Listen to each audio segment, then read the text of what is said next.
I just want to do a very quick run through of the Mons Peak Tiger Paw Z, or as you would call them, Z poles. I just want to show you some of the main features so that it can help you make a decision on poles like this. The first thing to look at here is that these are Z poles, and what I mean by that is that they come in sections that open up like a Z, or as I would say, Z.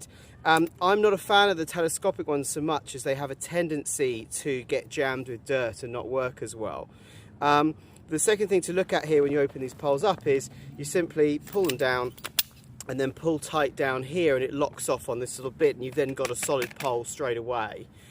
You can actually adjust it really easily with this little red aluminium clip. I know I'm about 110 centimeters generally when I use a pole, so you can adjust that very quickly as well. And the reason you might want to adjust that is sometimes on a long descent you might want the pole longer, and sometimes on a long uphill you might want the pole slightly shorter.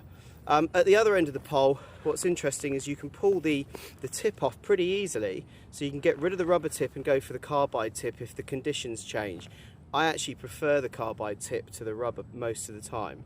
And then you've got some snow baskets here if the weather's particularly soggy and wet, or there's snow on the ground, to stop the pole going in quite so much.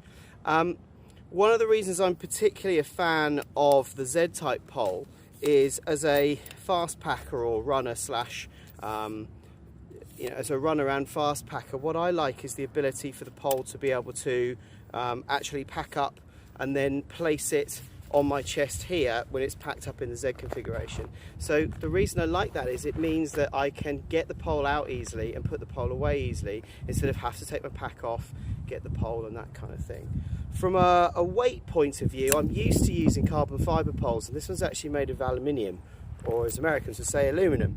You do notice the extra weight, but you do also notice how much more sturdy this pole is than a flexible carbon fibre one.